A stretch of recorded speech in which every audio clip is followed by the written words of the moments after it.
자, 지금부터는 팽창우주의 치명적인 모순에 대해서 고찰해 볼 겁니다. 허블의 팽창우주론에 대해서는 다들 들어본 적이 있으실 거예요. 이놈도 아인슈타인 못지않게 유명한 놈이니까요. 물론 개소리로요. 팽창우주론은 빅뱅 우주론에서 파생된 이론입니다. 잔잔한 호수에 큰 바위를 집어던지면 그 주변으로 파문이 번져나가는 것처럼 정말로 태초에 빅뱅이 있었다면 우주는 사방으로 팽창할 수밖에 없겠죠. 따라서 팽창우주론에 대한 정신병자들이 잠꼬대도 계속해서 이어질 수밖에 없는 거고요. 위키백과의 관측 가능한 우주에는 이렇게 적혀 있습니다. 관측 가능한 우주는 현재 지구 또는 우주 기반 망원경 및 탐사선에서 관측할 수 있는 모든 물질로 구성된 우주국 영역이다. 우주 팽창의 시작부터 이러한 천체들로부터 전자기 복사가 태양계와 지구에 도달할 시간이 있었다. 처음에는 2021년의 은하의 숫자는 뉴 허라이즌스의 데이터를 기반으로 한 수천억 개에 불과한 것으로 추산되었지만 관측 가능한 우주에는 2조 개의 은하들이 있을 수 있다고 추정된다. 우주가 등방성이라고 가정하면 관측 가능한 우주의 가장자리까지의 거리는 모든 방향에서 계략적으로 동일하다. 즉, 관측 가능한 우주는 관찰자를 중심으로 하는 구형의 영역이다. 우주의 모든 위치에는 그 자체의 관측 가능한 우주가 있으며 이는 지구를 중심으로 하는 우주와 겹칠 수도 있고 겹치지 않을 수도 있다. 자, 이 연두색 원이 우주의 지평선이에요. 그 안쪽이 관측 가능한 우주, 분홍색 원은 그 단면입니다. 그러니까 연두색 원은 단순한 원이 아니라 구인 거예요. 그 중심에는 지구가 위치해 있어요. 그리고 지구로부터 전방위적으로 관측 가능한 거리는 465억 광년으로 동일하다는 게 학계의 주장입니다. 즉, 우주의 지평선에서 분사된 빛이 지구에 대한 상대 속도는 0km이며 그 안쪽은 플러스 알파 값을 가지게 되는데 지구로 가까워질수록 알파 값이 초속 30만 km까지 치솟아 오르게 되며 우주의 지평선 바깥쪽은 마이너스 알파 값을 갖게 되는데 멀어질수록 알파 값이 커지게 된다는 얘기예요. 근데 이건 명백한 모순이에요. 왜 그럴까요? 학계는 이렇게 주장하고 있어요. 팽창 우주에서는 공간이 지구로부터 전방위적으로 1메가파섹당 초속 68km의 속도로 멀어지고 있다고요. 1파섹은 약 3.26광년입니다. 그러면 1킬로파섹은 3260광년, 1메가파섹은 326만 광년이 되겠죠. 그러면 지구로부터 326억 광년 떨어져 있는 곳은 광속의 2.3배에 달하는 초속 68만 킬로미터로 멀어지고 있겠죠. 그리고 지구로부터 142억 광년 떨어진 곳은 광속으로 멀어지고 있을 거고요. 그 말은 곧 142억 광년 떨어져 있는 항성 A에서 뿜어져 나온 별빛은 지구에서는 관측이 불가능하다는 말하고 똑같은 얘기예요. 반대로 항성 A의 입장에서는 지구가 광속으로 멀어지고 있기 때문에 A에서 지구로 분출된 별빛의 속도는 30만 km/s인데 A에 대한 지구의 팽창 속도 역시 30만 km/s가 되므로 상대 속도는 0km/s가 되기 때문이에요. 따라서 지구에서 관측 가능한 우주의 반지름은 142억 광년보다 가까울 수밖에 없는 거예요. 그래서 저것들이 138억 광년까지는 관측이 가능하다고 주장하고 있는 거라고 이해하시면 돼요. 그런데 앞에서 살펴봤듯이 학계는 관측 가능한 우주의 반지름이 465억 광년으로 무려 3.37배나 더 크다고 주장하고 있어요. 그 이유를 들어보시죠. 우주는 약 138억 년 전 빅뱅에 의해 만들어졌습니다. 그렇다는 건 빅뱅이 일어나면서 퍼져나간 빛도 역시나 138억 광년의 거리를 움직였다는 말이 되죠. 그런데 우리가 관측 가능한 우주의 크기는 지구를 중심으로 약 465억 광년의 크기를 가집니다. 뭔가 이상하죠? 빛이 138억 광년의 거리로 퍼져나갔다면 당연히 우주의 크기도 138억 광년이 되어야 하지 않을까요? 사실 그렇지 않습니다. 우주가 계속해서 팽창하고 있기 때문이죠. 예를 들어 볼까요? 여기 두 점 A, B가 있다고 가정해보죠. 그리고 빛은 점 A에서 출발해 B 지점을 향해 날아갈 예정입니다. 먼저 우주가 정적인 상태에서 빛이 A 지점에서 B 지점으로 이동한다고 가정해보면 빛은 아무런 문제 없이 B 지점에 도착하게 되죠. 하지만 우주가 팽창하고 있다면 이야기가 달라집니다. 빛이 A 지점에서 출발할 때 공간 자체가 팽창하기 때문에 A와 B 사이의 거리는 멀어지게 됩니다. 따라서 빛이 B 지점에 도착하기가 더 힘들어지게 되죠. 우주에 비유해보자면 처음 빅뱅이 시작되었을 땐 A와 B의 거리가 멀지 않았지만 우주가 급격히 팽창하게 되면서 A와 B 사이의 거리가 멀어지기 때문에 빛은 138억 광년의 거리를 이동해 B에 도착했지만 A와 B 사이의 거리는 465억 광년이 되었다고 말할 수 있습니다. 그리고 여기서 점 B를 지구라고 가정해보면 우리는 어떤 천체 A에서 출발한 빛을 138억 년의 시간이 흐른 뒤에 관측할 수 있지만 실제로 이 천체 A는 465억 광년의 거리에 있기 때문에 우리가 이론적으로 관측 가능한 우주의 크기를 465억 광년이라고 말할 수 있죠. 무슨 뜻인지 이해가 가시죠? 빅뱅이 시작된 138억 년 전에는 지구로부터 138억 광년 떨어져 있던 항성 A와 지구와의 거리가 138억 년이 흐른 지금은 465억 광년으로 3.37배 멀어졌기 때문에 관측 가능한 우주의 거리는 465억 광년이 된다는 얘기예요. 진짜로 465억 광년까지 보인다는 얘기가 아니라 138억 광년까지만 관측이 가능하지만 그 빛이 지구에 도달하는 동안 우주가 팽창해서 138억 광년이었던 거리가 465억 광년으로 멀어졌다는 얘기예요. 이해가 가시죠? 헌데 이건 그야말로 정신병자들의 하품소리에 불과한 망발입니다. 왜 그런지는 뒤에서 자세하게 설명해 드릴게요. 그걸 이해하시려면 지금 설명드리는 내용을 숙지하고 계셔야 하니까요. 아무튼 정리를 하자면 지구를 중심으로 한 관측 가능한 우주의 반지름은 전방위적으로 465억 광년으로 동일한데 이건 과거를 기준으로 해서 그렇다는 얘기고 현재를 기준으로 하면 138억 광년이 된다.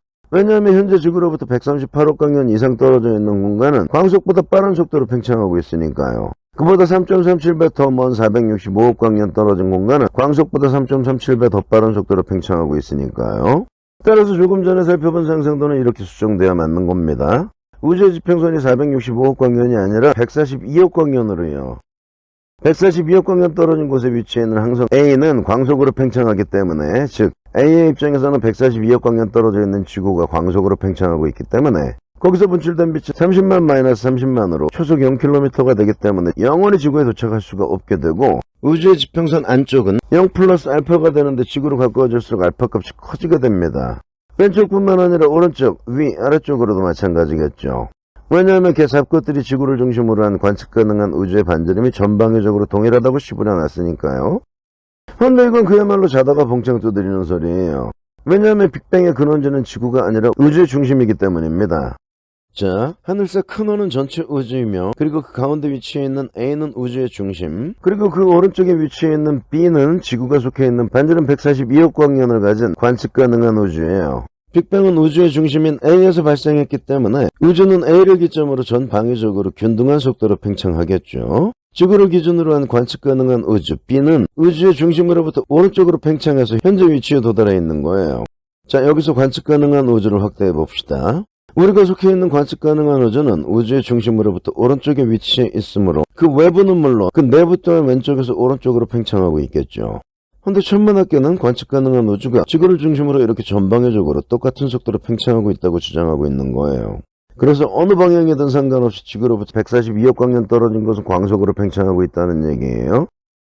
근데 이건 지구가 우주의 중심에 위치하고 있으며 그 어떤 방향으로도 이동하지 않고 제자리에 멈춰 서 있을 때만 가능한 모델입니다. 지구가 우주의 중심으로부터 오른쪽으로 팽창하고 있는 모델에서는 절대로 성립될 수 없는 이론이에요. 왜 그럴까요? 학계가 제시한 상상도를 보면 지구를 기준으로 항성 A는 오른쪽, 항성 B는 왼쪽으로 광속으로 멀어지고 있습니다. 그러나 그렇다고 해서 B가 왼쪽으로, 즉 우주의 중심 쪽으로 멀어져 가고 있는 건 절대로 아니에요. 지구를 비롯해서 항성 A나 항성 B도 우주의 중심으로부터 오른쪽으로 팽창하고 있기 때문이에요. 그럼에도 불구하고 항성 B가 지구로부터 초속 30만 킬로미터의 속도로 멀어지고 있다는 얘기는 지구가 항성 B보다 초속 30만 킬로미터 더 빠른 속도로 오른쪽으로 팽창하고 있다는 얘기가 되는 겁니다. 항성 A는 60만 킬로미터 더 빠른 속도로 오른쪽으로 팽창하고 있다는 얘기가 되는 거고요. 그래서 지구 입장에서는 항성 B는 왼쪽으로, 항성 A는 오른쪽으로 광속으로 멀어지고 있는 것처럼 비춰진다. 그런 얘기예요. 근데 이건 지구를 기준으로 한 관측 가능한 우주 안에서의 상대 속도고 우주의 중심에서 계산한 누적 속도는 완전히 달라지겠죠. 자, A는 우주의 중심이자 빅뱅의 근원지예요. 142억 광년마다 원이 하나씩 그려져 있습니다. 그러면 10번째 원, 즉 1420억 광년 떨어진 것은 광속의 10배인 최속 300만 킬로미터로 팽창하겠죠. 즉 항성 B는 300만 km/s, 지구는 330만 km/s, 항성 A는 360만 km/s로 팽창하고 있겠죠. 우주의 중심으로부터 142억 광년씩 더 멀어질수록 팽창 속도는 광속만큼 빨라질 테니까 우주의 중심으로부터 1420억 광년 떨어져 있는 항성 B 라인의 공간의 팽창 속도는 초속 300만 km, 그리고 지구가 속해 있는 라인의 공간은 초속 330만 km, 그리고 항성 A가 속해 있는 공간은 초속 360만 km로 팽창하게 될 거라는 얘기예요. 그런데 이 대목에서 한 가지 의문이 제기됩니다. 행성 B는 지구보다 142억 광년 뒤쪽에 위치해 있으니까 지구보다 초속 30만 킬로미터 느리게 팽창하는 건 당연한 일이죠. 그리고 항성 A는 지구보다 142억 광년 앞쪽에 위치해 있으니까 지구보다 초속 30만 킬로미터 더 빠르게 팽창하는 것도 당연한 일이고요. 그러면 지구와 같은 선상을 달리고 있는 항성 C와 D는 어떻게 될까요? 지구와 똑같은 속도로 지구와 똑같은 방향, 즉 오른쪽으로 팽창하고 있으니까 지구와는 계속 같은 간격을 유지하게 되겠죠. C의 경우 위쪽, D의 경우는 아래쪽으로 지구로부터 광속으로 멀어지는 건 불가능하다는 얘기예요. 지구로부터 초속 30만 킬로미터로 멀어져 가고 있는 항성 A, B와는 완전히 다른 케이스라는 얘기예요. 게다가 이 논리대로라면 왼쪽, 즉 우주의 중심으로 갈수록 팽창 속도가 급감하게 됩니다. 앞서도 언급했듯이 전체 우주의 크기는 관측 가능한 우주의 최소 250배에서 10의 12,200승배까지 다양한 썰이 제기되고 있어요. 여기서는 계산의 편의를 위해서 그중 가장 작은 추정치인 250배라는 썰을 채택하도록 하겠습니다. 그리고 지구가 속해 있는 관측 가능한 우주가 전체 우주의 가장 끄트머리에 위치해 있다고 가정할게요. 우주의 중심부의 팽창 속도는 0km/s라고 할 때 142억 광년의 250배나 멀리 떨어져 있는 지구의 팽창 속도는 30만 km/s 곱하기 250은 7,500만 km/s가 되겠죠. 시속이 아니라 초속 7,500만 km의 속도로 팽창하고 있다는 얘기가 되는 거예요. 제일 작은 추정치로만 계산해도 이럴진데 10의 12,200승배로 계산하면 어떻게 될까요? 그래서 제가 천문학자들을 정신병자에 비유하는 거예요. 근데 이건 껌에 불과합니다. 개 잡것들은 주장합니다. 우리가 별을 볼 수 있는 건 그 별에서 뿜어져 나온 별빛이 지구에 도달하기 때문이라고요. 지금 우리가 바라보고 있는 태양은 현재의 태양이 아니라 8.3분 전의 태양이며 250만 광년 떨어져 있는 안드로메다 은하는 250만 년 전의 안드로메다라고요. 자, 그러면 이번에는 항성 A와 B가 우주의 지평선보다 살짝 안쪽에 위치해 있다고 가정해 봅시다. 지구를 기준으로 항성 A와 B가 30만 km/s가 아니라 29만 9,999km/s로 멀어져 가고 있는 거예요. 항성 B에서 분출된 빛이 지구를 향해 날아옵니다.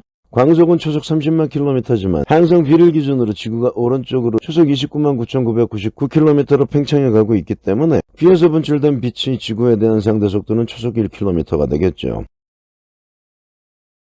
이번에는 항성 A에서 분출된 빛의 속도를 계산해 봅시다. A는 지구로부터 초속 29만 9,999km의 속도로 오른쪽으로 멀어지고 있기 때문에 A에서 분출된 빛의 속도는 초속 1km가 되겠죠. 근데 이게 다가 아니죠. 지구가 제자리에 멈춰서 있는 게 아니라 오른쪽으로 초속 29만 9,999km의 속도로 팽창하고 있기 때문이에요. 따라서 지구에 대한 항성 A의 빛의 상대 속도는 초속 1km가 아니라 30만 km가 됩니다. 여기에 대해 이렇게 반문하시는 분들이 계실지도 모르겠네요. A가 오른쪽으로 초속 29만 9,999km로 팽창하고 있다고 전제해 놨으므로 지구의 상대 속도는 초속 0km가 되는 것인데 거기에 지구의 팽창 속도 29만 9,999km/s를 가산해서 A의 별빛이 지구에 대한 상대 속도가 1 플러스 29만 9,999, 즉 30만 km/s라고 주장하는 건 모순이라고요. 그러면 예를 들어 봅시다. 세 대의 자동차 A, B, C가 각각 시속 30km, 60km, 90km의 속도로 동시에 출발합니다. B를 기준으로 A는 점점 후방으로, C는 조금씩 전방으로 멀어져 가다가 1시간 후 A는 30km 후방을, C는 30km 전방을 달리게 되겠죠. 이때 A에서 B를 향해 시속 61km의 속도로 드론을 날립니다. B와 드론과의 상대 속도는 시속 1km가 되는 거예요. 드론이 출발할 때 B와의 거리는 30km였으니까 드론은 30시간 후에 B와 만나게 되겠죠. 이번에는 C에서 B를 향해 시속 91km로 드론을 날립니다. 그러면 드론은 시속 1km의 속도로 B를 향해 날아가게 되겠죠. 근데 B는 시속 60km의 속도로 오른쪽으로 질주하고 있으므로 B와 드론과의 상대 속도는 시속 61km가 되겠죠. 드론이 출발했을 때 양자의 거리는 30km였으니까 0.492시간, 즉 30분도 채 되지 않아서 둘은 만나게 됩니다. B에 대한 드론의 상대 속도는 두 경우 모두 같은 시속 1km였고 양자의 거리 또한 똑같은 30km였음에도 불구하고 전자의 경우에는 30시간이나 소요된 반면 후자의 경우에는 그 20분의 1인 30분도 채 걸리지 않은 거예요. 그 이유는 자동차 B가 오른쪽으로 시속 60km의 속도로 달려가고 있기 때문이에요. 관측 가능한 우주에서의 빛의 상대 속도도 이와 마찬가지입니다. 항성 A와 B는 우주의 지평선 조금 안쪽, 즉 지구로부터 138억 광년 떨어진 곳에 위치해 있습니다. 지구로부터 29만 9,999km/s로 멀어지고 있는 거예요.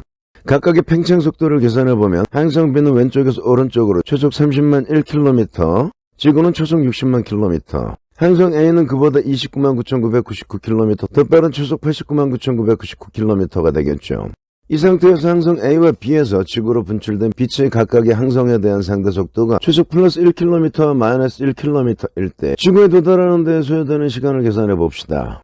숫자 앞에 플러스가 붙으면 왼쪽에서 오른쪽으로, 마이너스가 붙으면 오른쪽에서 왼쪽으로 움직이게 되는 거예요. 먼저 B의 광속에 대해 고찰해 봅시다. 항성 B와 지구와의 거리는 138억 광년이므로 초속 30만 km의 속도로 날아간다면 138억 년이 걸릴 거예요. 근데 B의 광속은 플러스 1km/s니까 138억 년에 30만을 곱해줘야 되겠죠. 약 4.14조 년이 걸리겠네요. 허나 항성 A에서 분출된 빛은 똑같은 초속 1km의 속도로 지구를 향하고 있지만 지구가 초속 60만 km의 속도로 항성 A를 향해 팽창해 가고 있기 때문에 양자의 상대 속도는 초속 60만 1km가 됩니다. 138억 년의 절반인 69억 년이 채워르기도 전에 둘은 만나게 되는 거예요.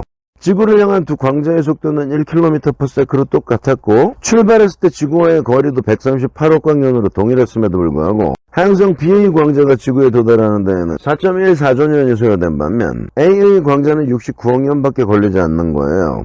항성 A의 광자가 항성 B의 광자보다 무려 60만 1배나 먼저 지구에 도달하게 되는 거예요.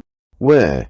B의 광자로부터는 지구가 계속해서 오른쪽으로 도망쳤지만 반대로 A의 광자를 향해서는 지구가 계속해서 가까워졌기 때문이에요. 이처럼 관측 가능한 우주가 한쪽 방향으로 팽창하고 있는 모델에서는 방향에 따라 광속의 상대 속도가 천차만별로 달라지기 때문에 관측 가능한 거리 역시 천지 차이가 날 수밖에 없는 겁니다. 즉, 관측 가능한 우주의 거리는 전 방위적으로 465억 광년으로 동일하다는 학계의 주장은 지구가 제자리에 정지되어 있는 모델, 즉 지구가 빅뱅의 근원인 경우에만 성립될 수 있는 한마디로 정신병자의 하품소리에 지나지 않는 망상일 뿐인 거예요. 무슨 이뿐만이 아닙니다.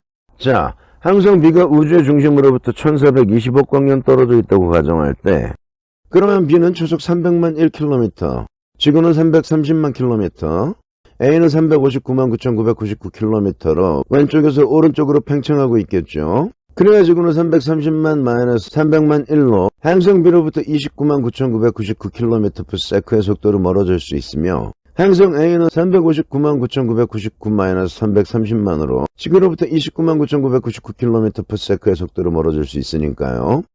자, 그러면 142억 광년마다 우주 공간이 광속으로 팽창한다는 전제 조건은 완성됐습니다. 근데 또 다른 전제 조건이 하나 더 있죠. B와 A에서 지구로 뻗어나온 빛의 속도가 둘 다 초속 1km가 되어야 한다는 게 바로 그겁니다. 그래야 지구를 기준으로 한 관측 가능한 우주가 전방위적으로 똑같은 속도로 팽창한다는 팽창우주론의 절대 명제가 성립될 수 있으니까요. 자, 일단은 이 상상도 속의 누적 속도는 얼마인지 살펴봅시다. 항성 B의 팽창 속도가 300만 1km이니까 그 별빛은 330만 1km/s가 돼야 되겠죠. 그래야 330만 1 마이너스 300만 1은 30만 km/s가 될 수 있으니까요. 광속은 항상 초속 30만 km가 되어야 하니까요.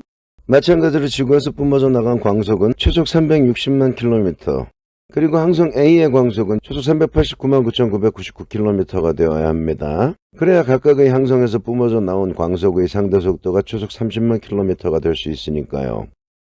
반대쪽으로도 마찬가지겠죠. 항성 A에서 지구 쪽으로 분출된 광속도 똑같은 초속 389만 9,999km가 되어야 합니다. 그래야지 359만 9,999 마이너스 389만 9,999로 마이너스 30만 km/s가 될 수 있으니까요. 근데 여기서 딜레마에 빠지게 됩니다. 항성 B에서 지구로 뿜어져 나온 빛은 플러스 1km/s의 속도로 지구를 향하게 되지만 항성 A에서 뿜어져 나온 빛의 속도는 마이너스 1km/s가 아니라 마이너스 30만 km/s가 되기 때문이에요. 게다가 지구에 대한 항성 B의 별빛의 상대 속도는 330만 1 마이너스 330만으로 플러스 1km/s인데 반해 항성 A의 별빛의 상대 속도는 330만 플러스 30만으로 무려 360만 km/s가 됩니다. 지구를 향하는 두 빛이 지구에 대한 상대 속도가 1km/s와 360만 km/s로 천지 차이가 나게 되는 거예요. 그러면 이번에는 지구를 향한 두 별빛의 속도를 간결히 초속 1km로 측정해 봅시다. B의 광속은 건드릴 필요가 없죠. A의 광속만 마이너스 1km로 고정시켜주면 돼요. 자, A의 광속을 마이너스 1km/s로 고정시켜 놨습니다. 이때 A의 별빛의 누적 속도는 얼마가 되는지 계산해 봅시다. A의 광속의 누적 속도는 마이너스 360만 km/s가 되겠죠. 그래야 359만 9,999 마이너스 360만은 마이너스 1km/s가 될 수 있으니까요. 근데 A의 팽창 속도는 359만 9,999km/s니까 그 광속은 그보다 30만 km/s가 더 빠른 389만 9,999km/s가 되어야 맞는 거죠. 그래야 359만 9,999 마이너스 389만 9,999는 마이너스 30만 km/s가 될 수 있으니까요. 광속은 항상 30만 km가 돼야 되니까요. 지구를 향하는 광속의 속도를 마이너스 1km/s로 맞추면 389만 9,999km/s가 되어야 할 A의 광속이 360만 km/s로 30만 km/s 이상 감소하는 모순에 빠지게 되는 거예요. 게다가 지구에 대한 B의 광속의 상대 속도는 330만 1-330만으로 플러스 1km/s인데 A 광속의 상대 속도는 330만 플러스 1로 330만 1km/s가 되니까 이 또한 말이 안 되는 얘기고요. 자, 다시 한번 이상상도를 보시죠. 사실 이 조건 안에서 A와 C에서 B를 향해 날린 드론의 상대 속도가 똑같은 시속 1km가 되게 맞출 수 있는 방법이 있긴 합니다. A에서는 조금 전과 똑같은 시속 61km의 속도로 드론을 날리면 돼요. 근데 C에서는 시속 91km가 아니라 시속 31km로 드론을 날립니다. 그러면 90-31은 플러스 59km가 돼서 드론이 왼쪽이 아닌 오른쪽으로 시속 59km의 속도로 날아가게 되겠죠. B와의 상대 속도는 60-59로 시속 플러스 1km가 돼서 마찬가지로 양자는 30시간 후에 만나게 될 거고요. 자, 그러면 문제가 완전히 해결됐는지 이 패턴을 그대로 팽창우주에 대입해 봅시다. 자, B의 광속은 건드릴 필요가 없어요. 그대로 330만 1km/s로 놔두면 됩니다. A의 광속만 조절하면 돼요. 만약 A의 별빛이 왼쪽으로 초속 30만 km로 분출된다면 359만 9,999-30만으로 플러스 329만 9,999km/s가 되겠죠. 빛이 초속 329만 9,999km로 왼쪽으로 움직이는 게 아니라 오른쪽으로 이동을 하는 거예요.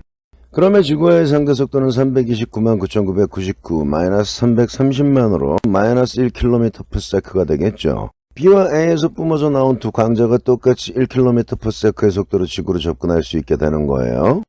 근데 그러려면 항상 A에서 뿜어져 나올 때 빛의 속도는 30만 km/s에 지나지 않게 됩니다. 그래야 359만 9,999 마이너스 30만은 플러스 329만 9,999km/s가 될 수 있으니까요. 근데 항상 A에서 오른쪽으로 뻗어나갈 때 광자의 속도는 얼마였죠? 359만 9,999에서 30만을 더 더한 389만 9,999km/s였었죠. 근데 왼쪽으로 뻗어나갈 때는 그보다 359만 9,999km/s나 더 느린 30만 km/s가 되어야 합니다. 그래야 지구와의 상대 속도가 마이너스 1km/s가 될 수 있으니까요. 그러니까 뭐다? 이 또한 말이 안 되는 개소리다. 해마들을 말아서 142억 광년마다 팽창 속도가 광속으로 더 빨라져야 하는 팽창우주에서는 빛의 속도는 항상 초속 30만 km이다 라는 절대 명제와 지구를 중심으로 한 관측 가능한 우주가 전방위적으로 똑같은 속도로 팽창하고 있다는 기본 전제를 동시에 충족시킨다는 건 절대로 불가능한 겁니다. 그건 지구가 빅뱅의 근원지인 우주의 중심에 정지된 상태로 고정되어 있을 때에만 가능한 거예요. 그런데 지구가 우주의 중심에 위치해 있을 턱이 없죠. 자, 그러면 이번에는 같은 선상에서 나란히 팽창하고 있는 C와 D의 광속에 대해 고찰해 봅시다.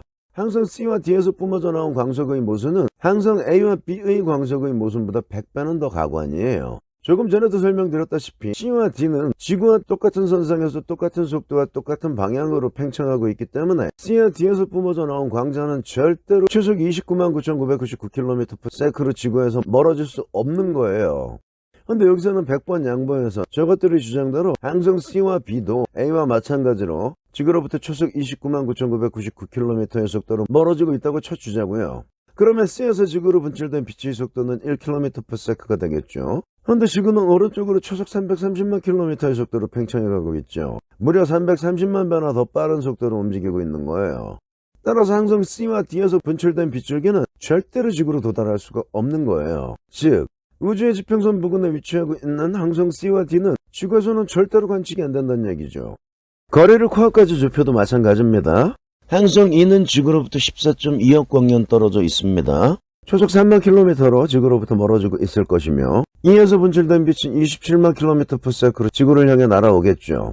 근데 지구는 초속 330만 킬로미터로 오른쪽으로 팽창하고 있으니까 역시나 이의 별빛은 절대로 지구로 도달할 수가 없는 거예요.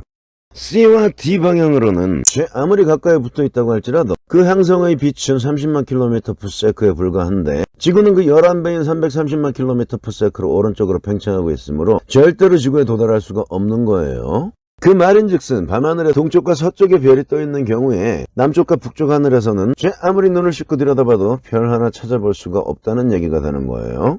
근데 현실은 어떤가요? 두 말하면 입 아프죠. 예. 자, 끝으로 한 가지만 더 짚고 넘어갑시다. 행성 B는 우주의 지평선 약간 안쪽에 위치해 있으며 지구로부터 초속 29만 9,999km의 속도로 멀어지고 있습니다. 그러면 여기서 분출된 빛의 지구에 대한 상대 속도는 플러스 1km/s가 되겠죠. 그리고 행성 A는 그 중간인 지구로부터 71억 광년 떨어진 곳에 위치해 있습니다. 그러면 지구는 초속 15만 km의 속도로 A로부터 멀어지게 되겠죠. 오른쪽으로요. 따라서 A에서 분출된 빛이 지구에 대한 상대 속도는 플러스 15만 km/s가 될 겁니다. 그렇다면 B에서 분출된 빛이 A 지점을 지나갈 때의 속도는 여전히 초속 1km인가요? 아니면 15만 km가 되는 건가요? 당연히 1km라고요. B에서 분출된 빛이나 A에서 분출된 빛이나 둘 다 똑같은 빛이에요. 지구와의 거리도 똑같은 71억 광년이고요. 근데 어떻게 B의 광속은 초속 1km인데 A의 광속은 초속 15만 km가 된다는 얘기인가요? 이건 정말 웃기는 얘기죠. 그렇다면 관측 가능한 우주 내의 광속의 속도는 죄다 천차만별이라는 얘기가 되는 겁니다. 지구와 행성 A 중간에 위치해 있는 행성 C의 광속은 22만 5천 km/s, 또 그 중간에 위치해 있는 행성 D의 광속은 26만 2,500km/s가 되기 때문이에요. 이런 식으로 지구와의 거리에 따라서 계속 광속의 속도가 달라진다는 얘기가 되니까요. 관측 가능한 우주 내의 모든 행성들은 지구와의 거리가 죄다 다르므로 지구로부터의 팽창 속도도 제각각일 수밖에 없기 때문이에요. 밤하늘에 수많은 별이 떠 있습니다. 그 별빛들의 속도는 1km/s에서 30만 km/s까지 천차만별이 되는 거예요. 이게 바로 팽창 우주에서만 가능한 광속의 마법인 겁니다. 근데 현실 세계에서 마법은 절대로 존재하지 않습니다. 오로지 정신병자들이 망상 속에서만 가능할 뿐이죠. 따라서 우주론은 정신병자들의 하품소리에 지나지 않는다. 그게 오늘의 결론입니다. 이처럼 관측 가능한 우주의 거리가 지구로부터 전방위적으로 동일하다는 학계의 주장은 지구가 정확히 우주의 중심에 위치해 있으며 그 어느 방향으로도 팽창하지 않고 제자리에 멈춰 서 있을 때만 성립이 가능한 논리예요. 허나 지구가 빅뱅의 중심에 자리하고 있을 턱이 없죠. 천번만번 양보해서 지구가 우주의 중심에 자리하고 있다고 하더라도 지구는 태양 주변을 공전하고 있으며 태양은 은하의 중심으로부터 26,500광년 떨어진 곳에서 2억 년을 주기로 한 바퀴씩 공전하고 있다는 이 구조 안에서는 관측 가능한 우주의 거리가 전방위적으로 동일하다는 이 망상은 그야말로 정신병자의 하품소리에 지나지 않는 겁니다.